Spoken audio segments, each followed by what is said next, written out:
Hey, you're listening to the Burnt Out Entrepreneur podcast, where you'll learn why you're feeling so burnt out, some insights and hacks to get you along this entrepreneurial journey. I'm Kylie Yota, former oil and gas manager turned health coach, life coach, and business mentor for female entrepreneurs just like you and help them heal and recover from burnout.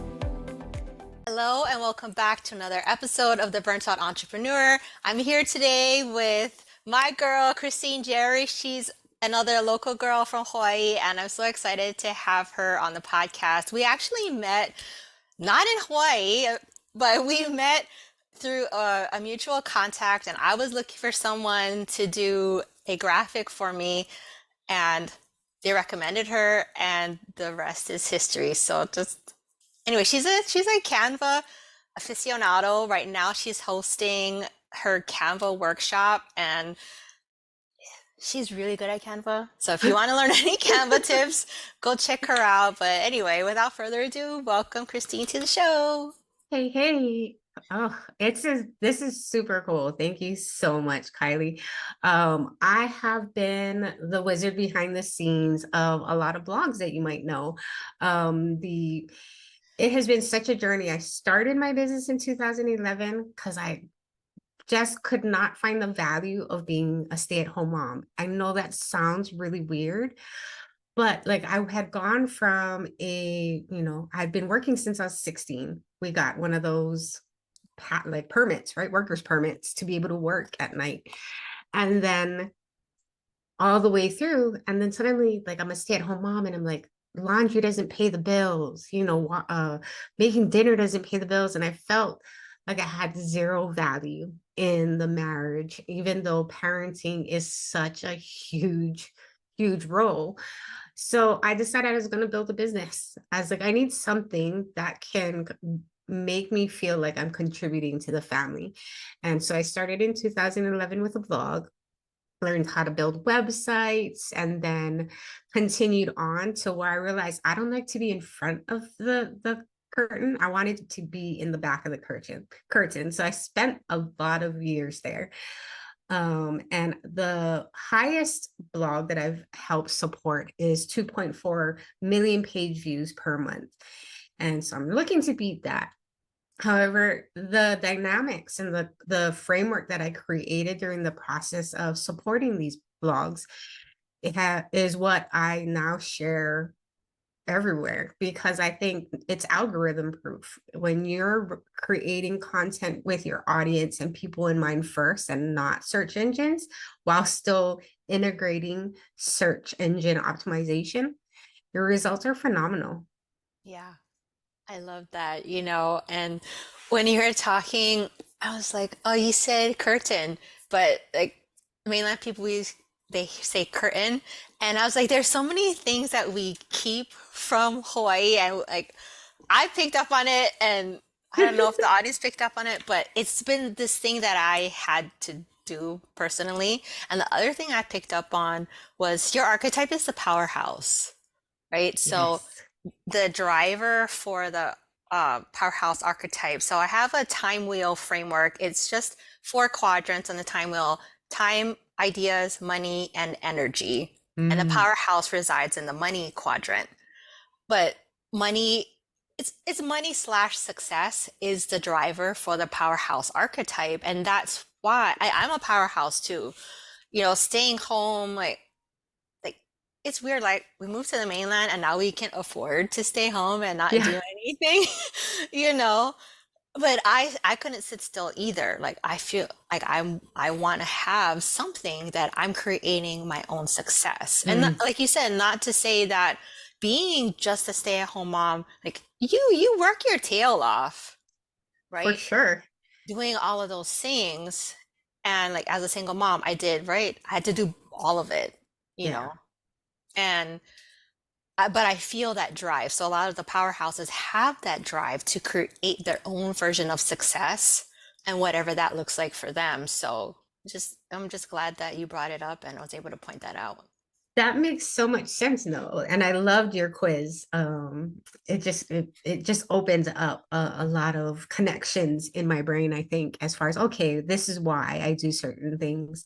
You brought out the mom part, and a lot of that need to bring financial stability is from being raised from a single mom, because I created this identity of what the perfect mom should be. Like, she is busting her booty, she is, she is doing whatever it takes to make things happen. And I think when I was in that stay-at-home mom role, and I didn't relate those two as being the same thing. And it is something that I've worked on now, as redefining what that strong woman is, and what value she truly brings, is moving out of just the financial space, but like just being whole and honest about, okay, we did something today and spent quality time. That's value, that's success. So really redefining a lot of things. Yeah.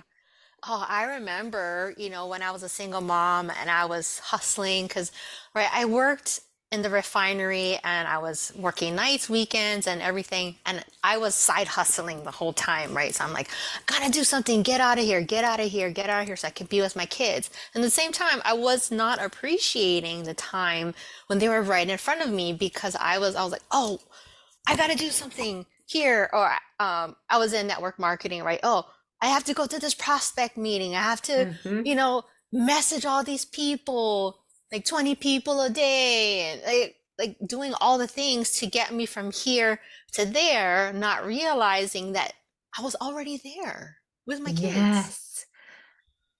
That is huge. That is a huge aha moment. I had one of those moments working when I had started my business. I had probably about 5 or 6 clients at that point.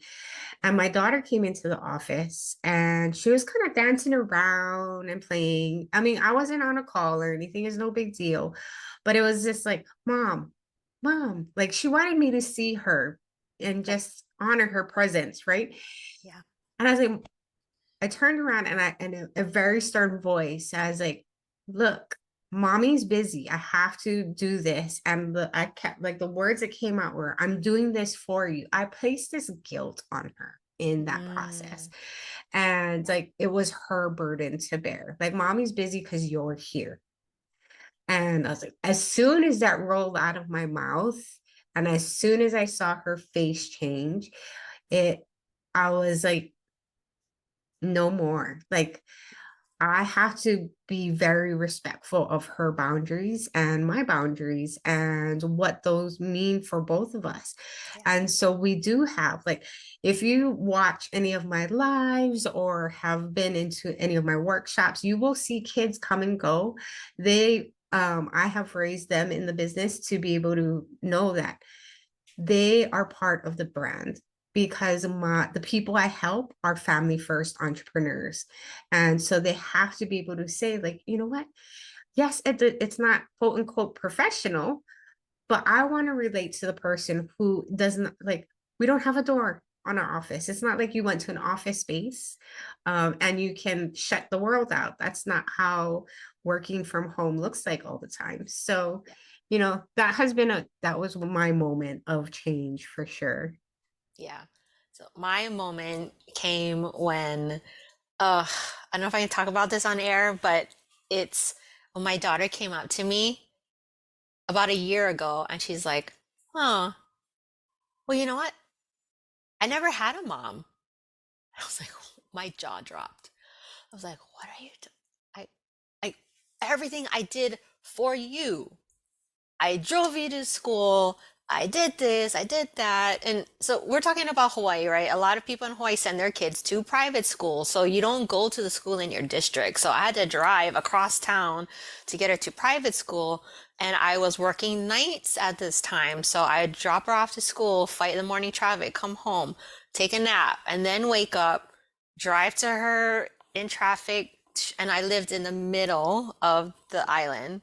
And so then I would have to fight traffic going to work in the afternoon, so I'm like, I'm doing all of these things for you. Like, don't you get it? Hmm. And and you know, I was not as cognizant as you were. Like I did not it didn't, I was probably not looking at her face when I said those things either, Hmm. so I didn't see the countenance change or feel the vibe change. And she's really an introvert as well, so and she's been through a lot of trauma and stuff in her life. Like if you guys have read my book, because Christine has a book as well, we'll talk about that later, but my book talks about like I was in an abusive relationship. I ended up um, going into an affair, and like just how like all of that just kind of led to a whole bunch of different things, different issues, traumas, whatever. But right, my kids were in the middle of all of that with me, so they witnessed a lot of stuff. And so because of that, she ended up shutting down, Mm. and she just became closed off, and I started to feel that disconnect. And she moved to California with us, and so she was staying here in my office. This was the spare room. It became her room, and I was like, "You're so ungrateful. Like I'm like you get to stay here. We shipped you, your dog, and we take care of you. You know, we're and she went to school here. We paid for your college. Like I was getting all these entitlement issues. Like I'm doing all this for you." So when she said, "Well, I never really had a mom," I was butthurt. I got offended, Yeah. and then I blew up, and then that's what caused this rift between she and I. And like she's very introverted, and when she doesn't talk, she does not talk. Hmm. But it was that moment for me. I was like, oh my gosh, she's gonna cut me off, because that's what she does when Yeah. I'm like, she's gonna cut me off. And well, we had the thing, and after she had left and everything, I realized I'm gonna be one of the people that she cuts off, because she had cut her dad out of her life and other people who had hurt her. And she's very good at maintaining those boundaries. So like I'm on the other side of that now. And um well, we're better today, thank God. Like we work things out, and it's better today, but still that wake up call for me was when I had to say, well, what if what she said, that she never had a mom, was true for her? Absolutely. Absolutely true. Yeah. So, and I was like, okay. Well, then that caused a lot of self-reflection, introspection, and I'm like, I had a good cry about it, like, Yeah. oh, it's a crappy mom. Oh my God. But like sometimes we need those cleansing cries. We need that wake up call to realize, like, oh my gosh. And honestly, like, I was like, I'm writing a book, I'm doing these things, I have all these clients. And that's when I really decided to just pare down my life. And I realized, like, what am I striving for? Like, I Hmm. got out of corporate so I could get off of that, night shift weekend thing to start my business. And then I'm like, I'm carrying those same, mindset issues into my business. It's like, what? Like, I went from the whatever, the pot to the frying pan. Like, it didn't, like, my title changed, but my mindset hadn't Yeah. changed. I think that's what building a business really opens up in us. Like it Yeah. make you think that like moving from this website to that website, like a lot of people who are on Etsy, they move to Shopify because they're like, oh, I have more freedom. It's my own. But it's not the platform. And for us, it's not the career versus having a business. You start to see you're bringing in the same habits. Now, Yeah. what's the missing link? And that is it is truly us. Like there are parts that we are going to open up and we're not going to like some of the things that we've opened up, but we're going to heal from them if we put the effort in and connect with the right support. And I think that's so important Yeah. because I've healed so many different things. And just like an onion, there's another layer and then another layer. And then you're like, okay. But what I've come to realize is that we have to stop saying we're broken, Yeah. because I think it has made me feel like, oh, I'm never going to be fixed. Like I have to be fixed Mm, somehow. And oh my gosh. no, there's always there's just wounds, right, that we have that we just have to heal. We're not broken. And the constant mindset work, like we have to pace ourselves. We can't be attacking the whole all the time because we Yeah. need to breathe. We need to be able to appreciate the changes we've made and appreciate what's around us. When we're so focused on this perfect version of us that we think is 10 years on, Yeah. we're comparing again, and then we're creating more wounds because we are not working on the right things in the right order in its time. Yeah. We have to, like my friend Heather says, we have to stay in our step. And I love that so much because yeah, we're not going to deal with the whole childhood trauma at once. We're going to take a moment. For me, it was definitely, and it is something I talk about in the book, is someone, a business therapist asked me, who made you feel like you weren't worthy of being seen? Ooh. Cracked me wide open. And I started crying, and I was like, I was 8 years old. And I was like, my my mom and I were having lunch at a restaurant in Hawaii, Sekia's, if you remember Sekia's. In walks my father with his mistress, and I am delighted. I was daddy's little girl. I'm running through the tables to get to him, and he's not happy. Yeah. I mean, he would flare into these temper slides, and I, I see him moving away as I'm getting closer, and he leaves with his mistress, like completely. I don't know you. Who are you? Like, I'm going, like, I know you're looking at me, but here I am, I'm not worth it. And I carried that. And that, I mean, there were years where I could not talk about that and, without crying, but I'm in a space where this is part of my journey. This is what has made me, I am worthy of being seen. Your audience is worthy of being seen. We just have to get past that event. Right. And I can't deal with all the issues my dad and I had in one go, but I could deal with that one. Right. And I think that's how I've learned to go through building my business is, hey, we don't have to do all of it all the time, all at once. We just got to do one thing at a time. Yeah, I love that. And the other thing I love is how you describe the rocks in the backpack, like how we just carry these undealt with emotions and traumas and triggers. They're like these heavy rocks in a backpack that we just carry around, and we don't realize that we're carrying them around. Mm-hmm. And I'll just point this out, like we compare ourselves to people without backpacks, Yes, right? Like, oh, absolutely. how come she's blowing up? She's taking off. Like, we started in the same program at the same time, and then wow, she's really taken off, not realizing, yes, we're both running the same race, but you're weighted down with this backpack of rocks. Mm-hmm. And then you just, yeah. Every single moment that we're like, just that one moment for me and with my daughter, those are all our rocks. And you're absolutely right. And I don't think we compare ourselves to people without backpacks.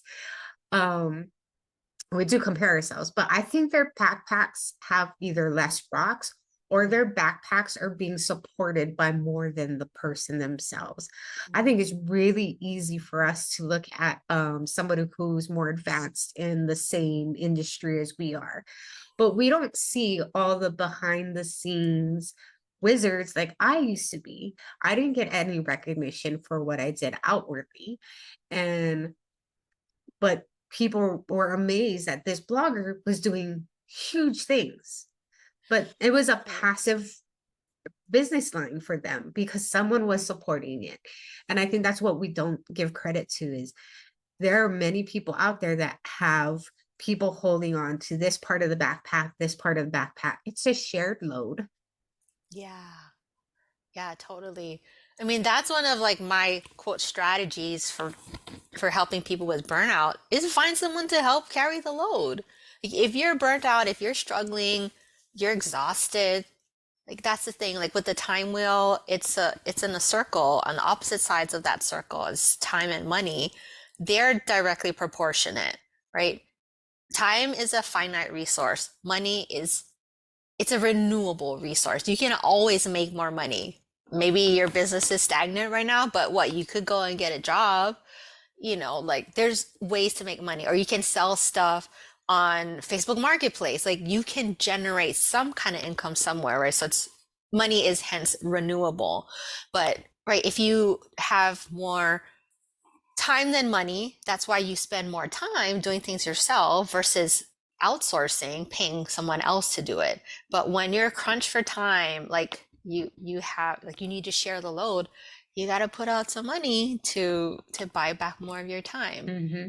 And when I was doing a lot of the behind the scenes work too, managing, businesses for my clients, it's like, well, give me everything that does not involve your face. That's kind of like how I started like the delegation process with them. Like, let me take one of these rocks out of your backpack. I'm gonna give it to you're gonna give it to her. You're gonna hire a tech VA, okay?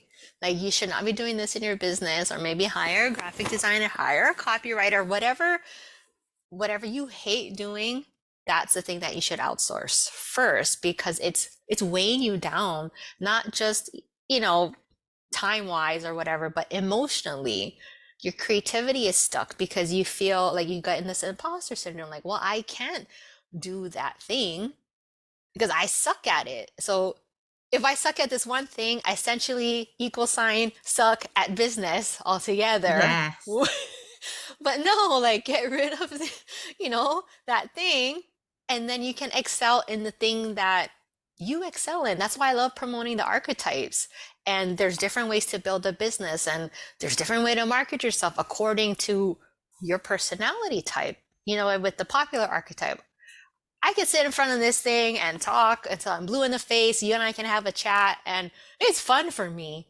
But if you're more on the opposite side, where you're the more the perfectionist slash cautious archetype, you kind of like being more behind the scenes, and that's where like the written copy probably is easier for you, because you can write something, you can revise it and revise it until it's good enough, and then you feel comfortable posting it. Like, right, this is it's live-ish, pre-recorded, but anything I say, it's like, well, of course it can be edited, but whatever comes out of my mouth, I can't really eat my words, it's live. So it's easier for the popular archetype, who doesn't have the same characteristics as a perfectionist, who wants to have more control over their content. Going live is easy. Like, and for me, like, I'm not the perfectionist archetype. So sitting here and like writing a blog is not my jam. Yeah. I'm building the muscle, like how to write my own copy, how to find my voice. But this is always easier for me to express myself. I'm a verbal communicator, verbal processor. This is way easier for me to come up with ideas than it is to, what? Like it doesn't flow as easily for me. And that's kind of why I started on this archetype trip, because I saw, working with different entrepreneurs managing their businesses, that, oh, that's why you like this thing a certain way, because you have perfectionistic, tendencies, that you like things a certain way. So, okay, so we'll build a support system that supports you in the way that you work. And we'll take the other things, like, and if you want to hold on to something, then, you hold on to it. Like, not every, like, it was not a, one size fits all business management style. It's like, okay, I would work with the clients and see what they like to do, what they wanted to keep, what they weren't ready to delegate yet. Like, oh, I'm not ready yet. Like, well, maybe if we found the right person, maybe you'd be more comfortable. And even like building the team and bringing on team members, it's like, well, I think this person will jive with you, or I think this person is the opposite from you. So that thing that you're trying to manage or monitor, especially for the popular archetype, having a perfectionist on their team that is more analytical type is better for them because like I don't want to deal with numbers, I don't want to deal with analytics, but you need to. So Hmm. hire someone that it is their jam, and it's a beautiful balance. Like how you're saying, like you are the person behind the scenes building these things, probably things that they didn't want to, either they're not good at or they just didn't want to do anymore. Yeah, I mean, when you're able to create enough revenue, or more specifically profit in your business, Profit, yeah. you create the opportunity to buy your time back. Like Yeah. you can earmark some of that profit to be like, you know what, I want that extra 10 hours back to be able to do what I love. And go back. Like now we have that. Like I'm doing this because, and it is because I want to be with my family.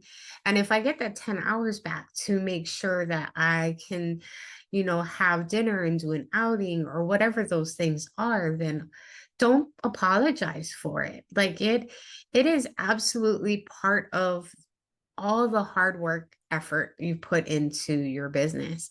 Yeah. I like the way you talk about customizing a business support that way with your archetypes, because I remember when I did more client work, I had to learn and apply the love languages to Oh, deter, like, because I struggled with, I needed validation, and I didn't feel like I was getting it. So then I would become frustrated and resentful and yeah. feel undervalued, and then be like, oh, I'm just where I started off with, it being a stay-at-home mom, undervalued.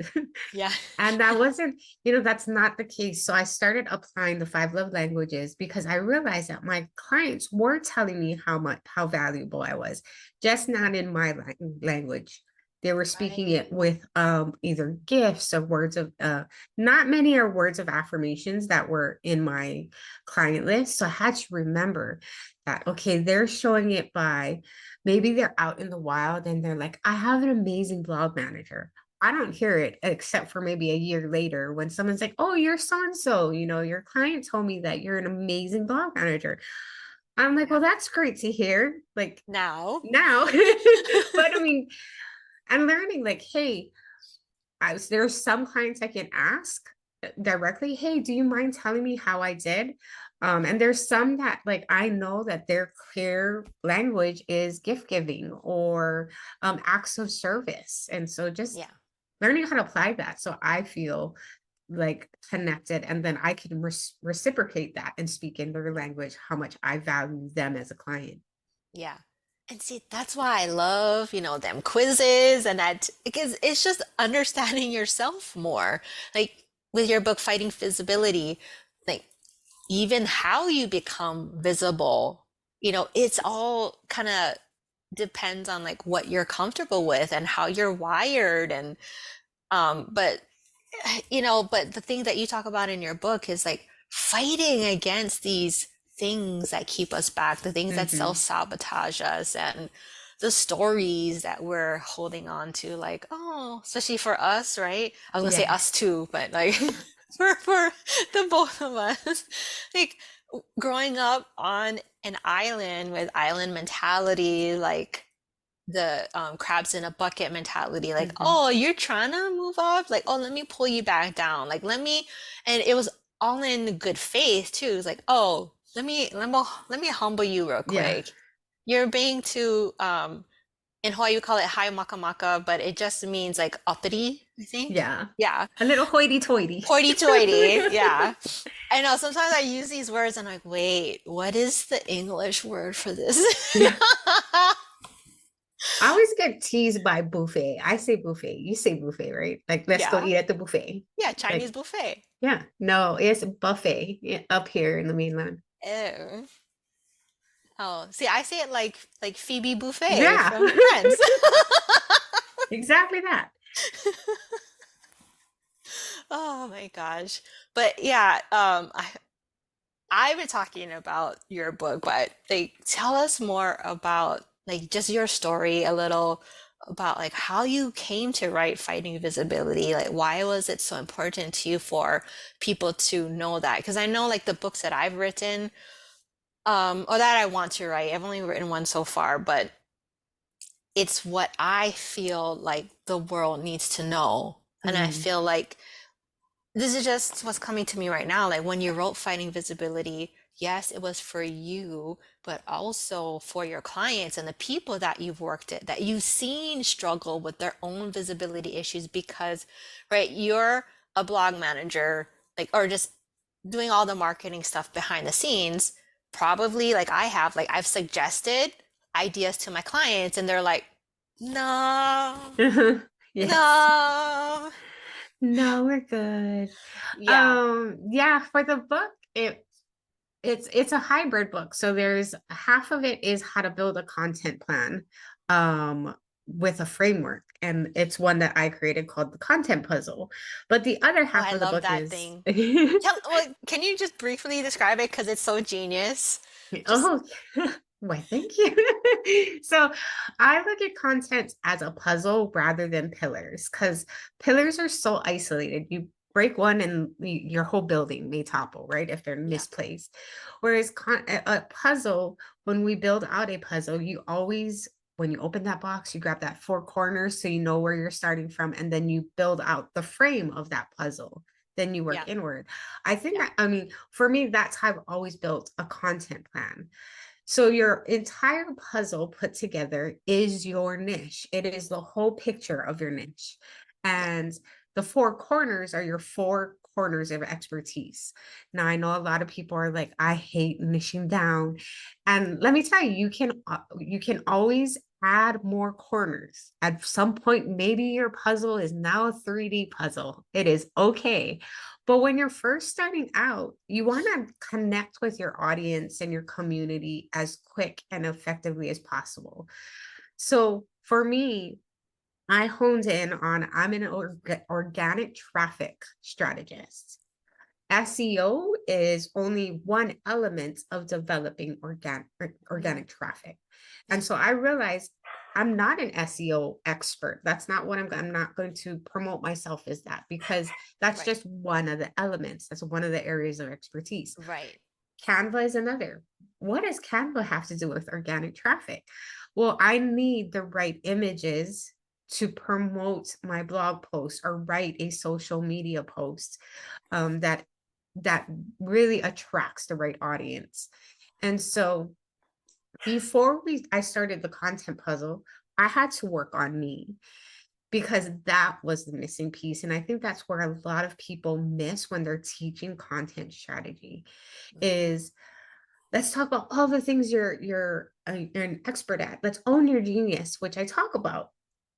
But if we don't talk about why we're not ready to own that, we're never going to get to the right content puzzle, that right set of content, because we're going to keep fighting it. We're going to keep saying, oh, well, I'm not, we're going to go through that imposter syndrome conversation. And, oh, but I really don't want to be seen. Like, what is the point of creating all this organic traffic if no one's there when those people come because you are too scared to show up? So let's start with us. And back, I mean, back to the story with my dad at the restaurant.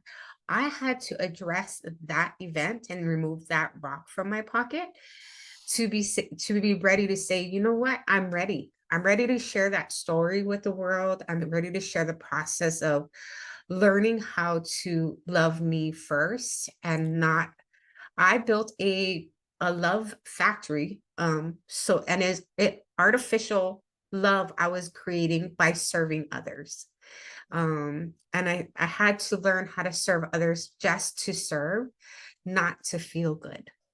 right. And Even like that love language thing that you said, right? I am doing so then I can get words of affirmation to fill up my yes, love tank because it's going empty because I'm pouring out and when it's not coming back. And then that's where the yeah, resentment and things build up yes, because you're so absolutely. empty. Yeah. It is. And so I had to learn that I can fill that up. I can be like, dang, that was an amazing job. 2.4 million monthly page views for this website. rock on with your bad self. Yes. And it goes against and it goes against the grain of everything kind of in our culture of be humble, don't be seen, don't make waves. You know, and it whatever it is for you and your audience, I find that there's different tones of that in every single culture. Right. Um, Right. but it we have to be ready. We have to be like, you know what? I'm worth it. I am absolutely worth it. I know my stuff and I'm ready to share it. And that's that my book is kind of my statement of like, I'm ready. I'm ready to be here when you're ready to see me. Yeah. So, but Yeah. yes, I do love the content puzzle. And so building that out is how I structure my private clients' plans and stuff. And all the little pieces in the middle of your puzzle or your social media posts, all your micro pieces of content, so Yeah. that when somebody finds you, they're like, gosh, she knows the whole picture. When Google starts indexing all of your content, whether it's on Facebook or a TikTok, even, it's like, wait a minute. They know exactly what they're talking about for this entire niche, not just this corner, the whole big picture. And Yeah. that's what we want when we're building authority. Yeah. And I like that, you talk about all of those things because a lot of time talking about burnout, you're like popping up content every day and you're like, oh my, it's not getting any traction. It's not going anywhere. And that's one of like my puzzle pieces about burnout. It's like you keep doing all the things, you're not getting the traction. Of course, it's going to make you feel burnt out. Mm-hmm. Absolutely. And I think we're so busy trying to fit this like SEO format. We can use the content puzzle as our guide. Like this is our talking points. Yeah. And that's where we can connect with the right people, that ideal avatar, rather than why is XYZ. Like we can do that, like, but we want to do it in a conversational way on social media. On your blog post, yes, by all means, answer all the FAQs possible. Yeah. But we want to write for people first, no matter what platform you are on. Just like we want to serve our family first in our businesses.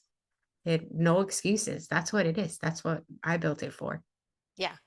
And I think most of the people who resonate with me, I'm also that way.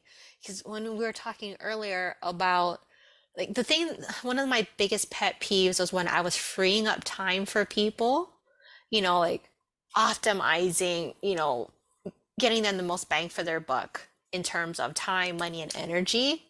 What they wanted to do, oh, let's do more. It's like, no, no, no.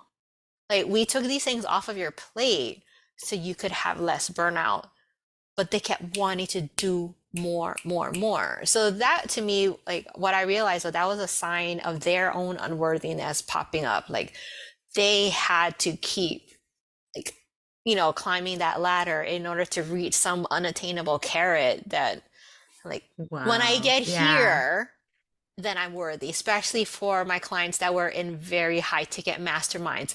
All of their peers were doing like $1 million launches, and they're like, "Oh, we're not there yet." And oh, we need to like we need to tweak it. We need to for the next one. And and it's like we got no breathing room. We meaning like they had teams. We got no breathing room. Like Mm-hmm. no, like hey, we did a good job. It's like okay, that's good. And then like barely acknowledging our work. Not that we're doing it for accolade because we're getting a paycheck at the end of the Mm-hmm. day, right? But there was just no breathing room because you like like sometimes you go into a launch, you go into a project, you're like hustle, hustle, hustle because there's like yeah we're doing it, we're working on it, and then you're like when you get to the top of the hill, you're just like hey I want to relax, enjoy the view a little bit, not like Mm-hmm. oh let's just keep, keep going. And then that's when I figured out like I'm building someone else's empire, not that I don't want to do that, it's just it's the hustle and the grind, like that energy required sometimes for some of those higher ticket clients that were like competing against their peers or even competing against themselves. it was just a lot to deal with. It is. It is. I mean, I did all that, I think, in my 30s was the range of those high ticket clients and launches and all those things. And then once I hit my 40s, I was just like, you know what? Like I want it, I want my time. Yeah. I want, and whether it's my turn to do a product or service or my time to grow me, I just wanted more control over that suddenly because I have my daughter who is going to go into college pretty soon. And I have one more up, and I didn't want to spend all that time in that hustle. I don't have the same amount of energy. I mean, Hmm. I shared with Kylie earlier that I'm in late perimenopause. So that's also something I have to acknowledge and incorporate into my business strategy is to be the best me once I leave this office space. I'm going to restructure my schedule. So I work, my schedule is Monday, Tuesday. I'm all in because I have that burst of energy from resting on the weekend. Wednesday, it's kind of like I get to be creative and do whatever I want today. And that could be in my business or personally. And then Thursday, Friday is another push.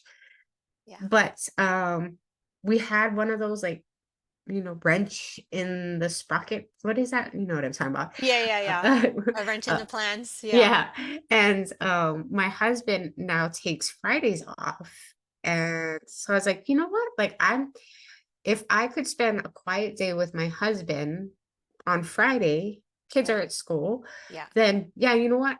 That's enough of an incentive for me to push through Monday through Thursday because I know if I get everything aligned, I can have that free time with him on Fridays. Yeah. Yeah, I love that you mentioned theme days because I've been doing that as well. Tuesday, Thursdays are my recording days. And one of my coaches in the past was like, yeah, girl, don't waste the makeup. So you just record all your videos or have all your meetings on the same day. So Tuesday and Thursday, my calendar is open.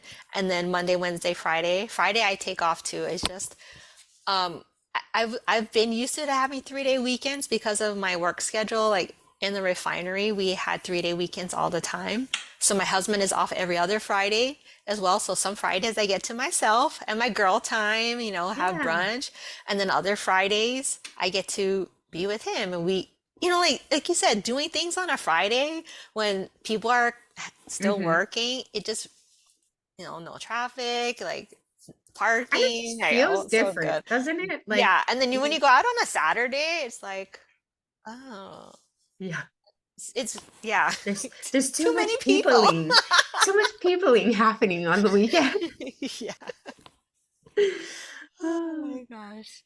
Oh, I don't know. I think more people really need to understand the that visibility struggle too, and I love that you have the book, right? Fighting Visibility.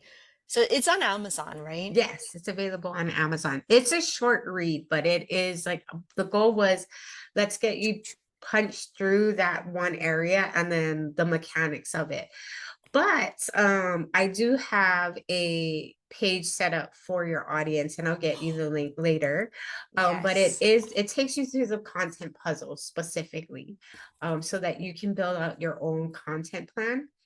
So that way, if you don't need the mindset part, you're all set with the actual content framework part. So it's an Yeah. email series that I set up for your people. And I think it's Oh. it's just so much fun.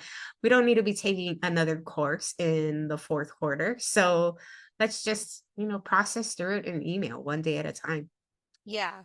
And not to belittle the content puzzle, but I feel like a lot of the people in the audience probably already have some kind of thing that they've already bought in the past that they could apply to the content Mhm. puzzle framework, Absolutely.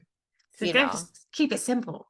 Keep our content like because once you have a content map in place, essentially is what it is, then you're not struggling like, well, what do I post about today? You just look at it and be like, oh, okay, you know what? Here are 10 reasons why I use Canva. And then you just take one of those 10 and that's a social media post. The whole 10, that's a blog post. Like, Yeah. use the same content, just rejudge it for different platforms. And then you can do Right. a talking point one. Like, there's your Yeah. series, right? So you can do a whole Reels series. Make sure you check out point, like the reason number 2, why I love using Canva. So get creative. So I mean, it's not just for blog content, but what it will do is it'll help you hone all your content in so that they work together, and then Google knows what your brand is all about. Google understands, okay, this is who I Right. should serve that content to. Yeah, and we talk about like, oh, not confusing your audience, but like let's talk about not confusing Google either. Yeah. Yeah. And like that content puzzle, it reminded me, I have a meal plan that is just 4 weeks on a blank calendar that I went through and I found my own meal planning, I guess, content pillars or Hmm. and like, okay, I have theme days for each day, seafood Sunday, you Ooh, know, yummy. fun food Fridays. And then based on our family favorites, which is just me and my husband now since the kids are grown and out of the house, but my husband is a little kid. Like the things that he likes to eat sometimes, it's like he likes his meals very simple. So it it sounds kind of weird, but the struggle for me is I don't like to eat the same food. So Hmm. coming up with this plan was really a way for us to sit ahead of time and okay, well, here are the themes. What kind of food in this category do you like to eat? And then I just plop, plop, plop, put it in the calendar. And so like every week we kind of know what we're going to eat. And also like, I arrange it so that if we're using onions for this thing, then I'll make sure there's maybe something else that needs onions too that week. So we Hmm. use up all of the thing. And I feel like that's the same way what It you're is exactly the describing. same thing.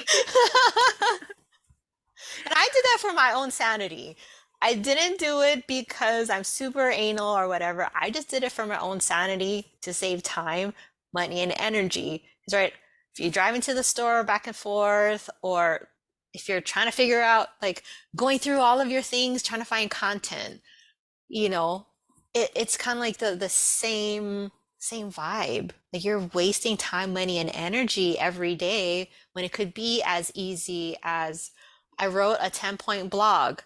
I can just pull this piece, make a Twitter out of it. I could just pull it out, do a talking head reel out of it. Like Hmm. there's and like each platform needs different forms of content. So instead of having to come up with brand new pieces of content for each platform, just recycle. I mean, if it's good for Absolutely. the planet, it's good for your content. And Recycle, reuse, recycle, right? I mean, at the end of the day, I mean, we want people to come to us, right? We have something to share. We want an audience for that. And we're connecting with the right audience. And if we're not spending more money on ads or trying to, create, invite them that way, we're Yeah, taking them through a process of the know, like, and trust process through our content. So that's saving us time. We're not paying for that traffic, and we really are just giving value.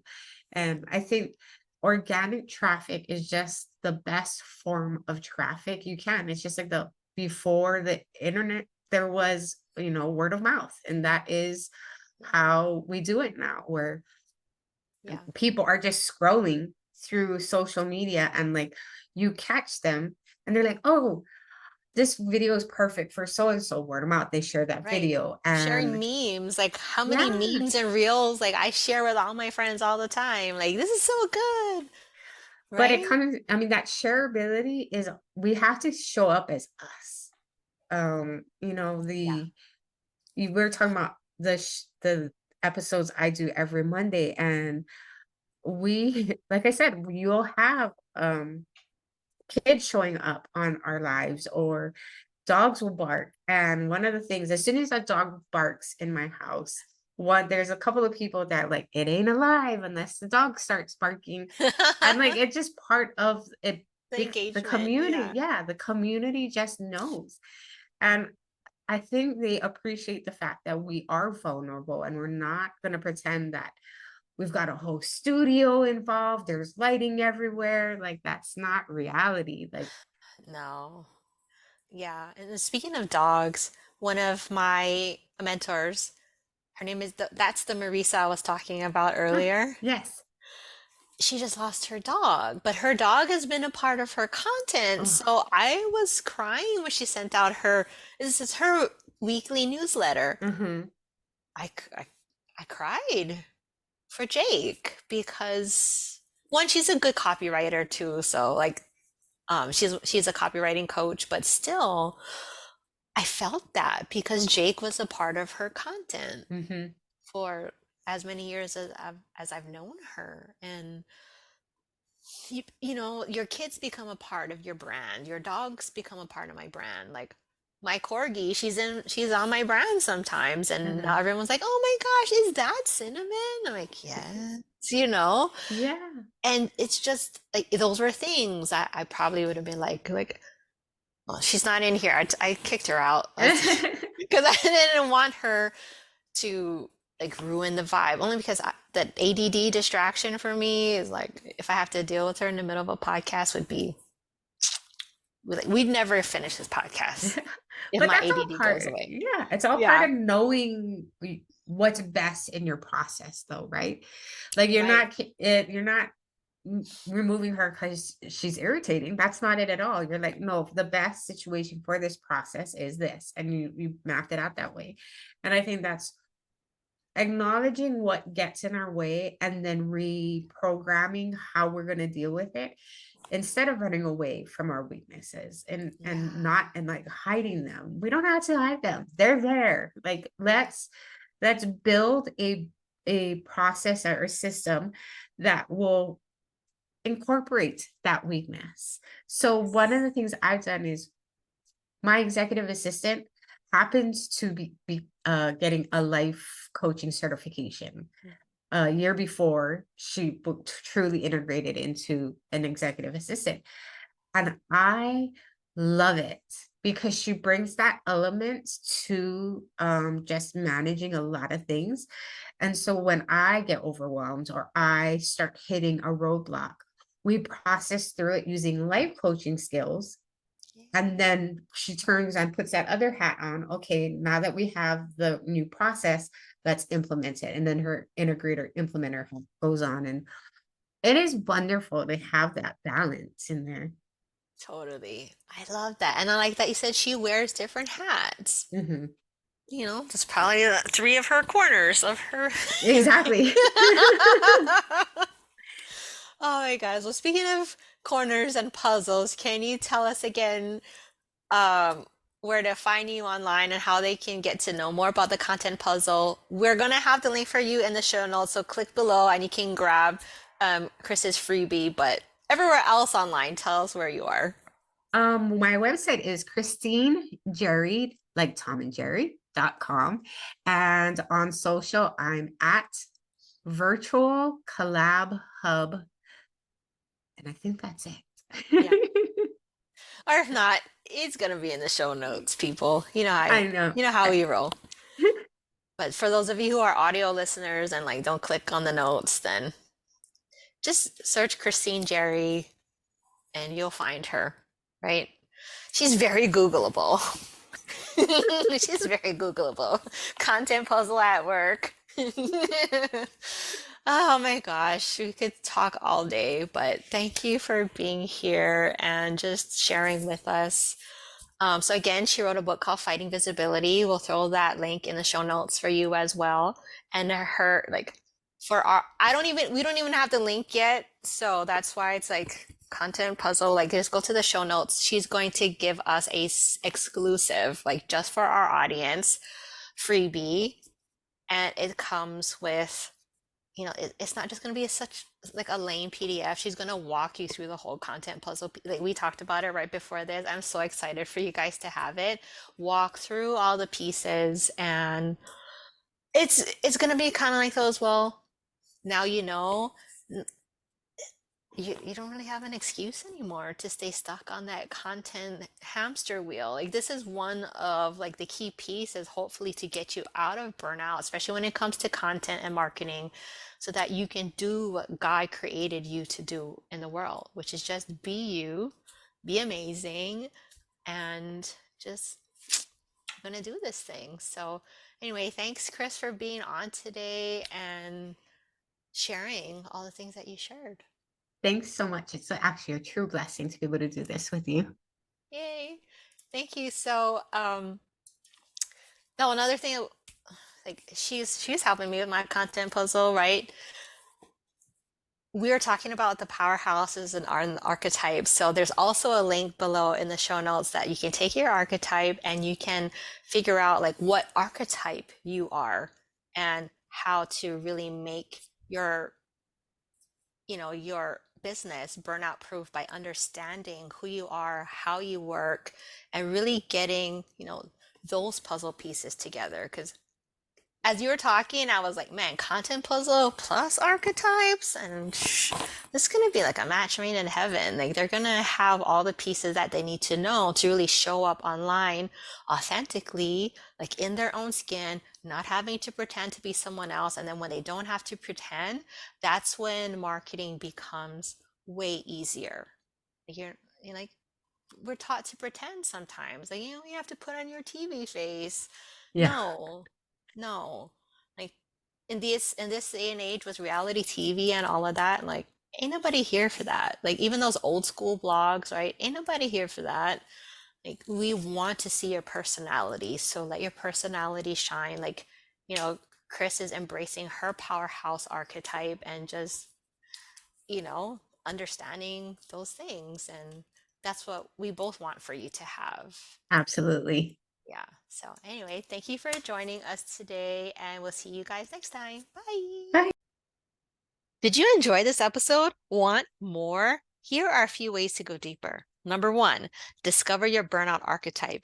You always hear me talking about this on each and every single episode. So get ready to crack the code on your personal burnout style. Take the quiz, go to burnoutarchetypequiz.com and open up your mind to explore new ways on how to manage stress and conquer challenges according to your personality type. Number two, work with me. I will be your personal burnout recovery coach because we're not just talking about change. We're talking about a seismic shift in the way that you conquer your entrepreneurial domain. So strap in and let's embark on a roller coaster ride to reclaim your life and your success.